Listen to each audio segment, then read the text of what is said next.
भौजी रे पलंग पे काटेला चला ना भौजी रे तोरे न हमारो सामान हमरो भातार मिलल बा मौगा हमरो भातार मिलल बा मौगा तोरे न हमारो सामान भौजी रे तोरे न हमारो सामान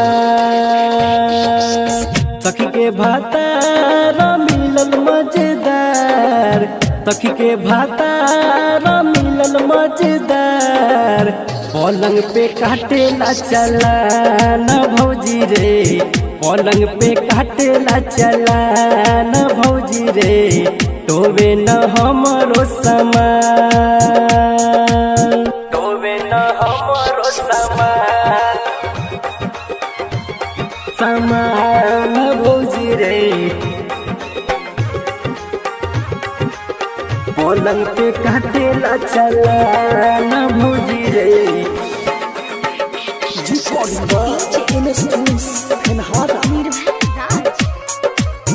तोबे न हमारो सामान खाई के घूमे चौक पर रोजो खाई के घूमे चौक पर रोजो जरा दबाला पान भौजी रे जरा दबाला पान अभिले न छूटल देहिया के हरदी अभिले न छूटल देहिया के हरदी टूटल न अभिले मचान भौजी रे टूटल न अभिले मचान भौजी रे तोबे न हमारो सामान तोबे न हमारो सामान सामान भौजी रे पलंग पे काटेला चला न भौजी रे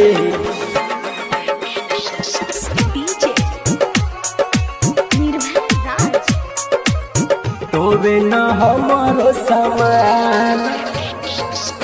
सखी के किस्मत बा हमरो जानी सखी के किस्मत बा हमरो जानी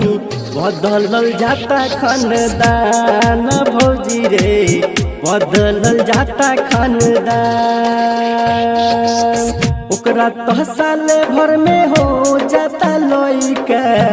ओकरा तो साल भर में हो जाता लइका लेवे न पियावा हमारा भौजी रे लेवे न पियावा हमारा भौजी रे तोबे न हमारो सामान तोबे न हमारो सामान सामान भौजी रे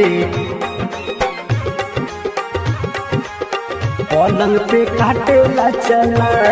न भौजी रे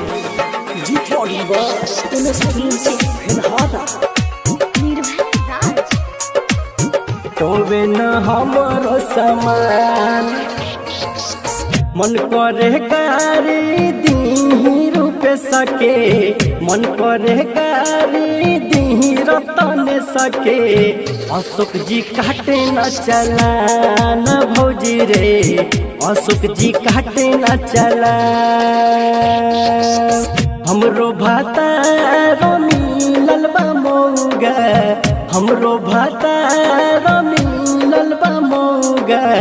तोबे न हमारो सामान भौजी रे तोबे न हमारो सामान भौजी रे काटे न हमारो चला।